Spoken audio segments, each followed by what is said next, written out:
Bonjour, lors de notre cycle d'athlétisme, vous allez découvrir le saut en longueur. Cette vidéo vous présentera ce type de saut, son règlement et les records des plus grands champions. Le saut en longueur est une épreuve d'athlétisme consistant à couvrir la plus longue distance possible en sautant avec de l'élan. Dans l'Antiquité, les Grecs et les Romains pratiquaient déjà le saut en longueur, qui était l'une des épreuves des Jeux olympiques antiques. Aujourd'hui, on retrouve cette épreuve dans les Jeux olympiques modernes. En compétition, les athlètes s'élancent en courant sur une piste rectiligne de 40 mètres, prennent une impulsion sur la planche d'appel, en prenant soin de poser leurs pieds avant la bande de plasticine, et sautent pour atterrir le plus loin possible dans une fosse à sable.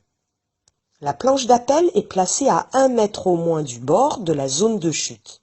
Elle est faite de bois, longue de 1,20 m et large de 20 cm environ.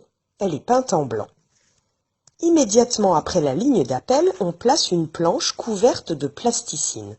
Cette bande, composée comme une pâte à modeler, permet de retenir l'empreinte du pied de l'athlète pour savoir s'il a dépassé la planche d'appel.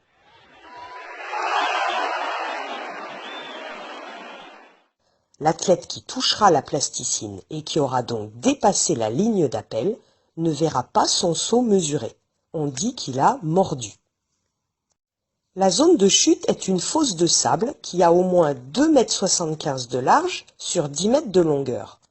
La surface de la zone de chute doit être aplanie avant chaque saut pour permettre de voir les empreintes du sauteur sur le sable.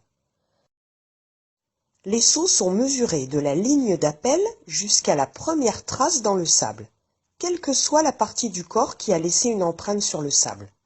Si par exemple, je me réceptionne sur mes pieds dans la zone de chute et qu'ensuite mes mains touchent le sol derrière moi, la mesure sera effectuée à partir de la première trace de mes mains. Et pour effectuer la plus grande distance, il faudra essayer de se rapprocher le plus possible de la ligne d'appel, car si j'ai sauté en posant mon pied 20 cm avant la ligne, ces 20 cm ne sont pas mesurés et sont donc perdus.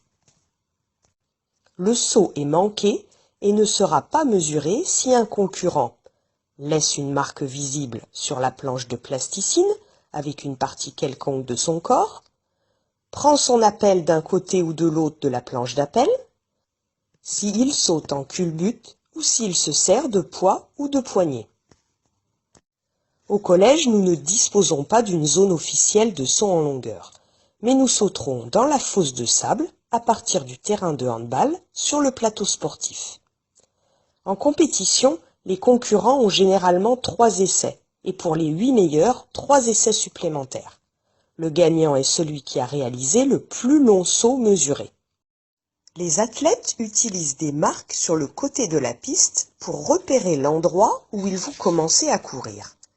Avec cette marque, ils peuvent ainsi courir rapidement et arriver à chaque fois avec leur bon pied d'appel sur la planche d'appel. Le record du monde est détenu chez les femmes par Galina Chistiakova avec un saut de 7,52 m.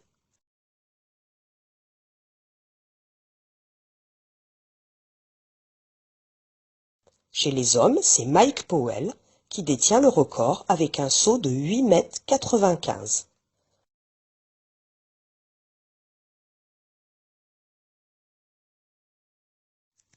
Voilà, cette vidéo est terminée et il ne me reste plus qu'à vous donner rendez-vous à votre prochain cours.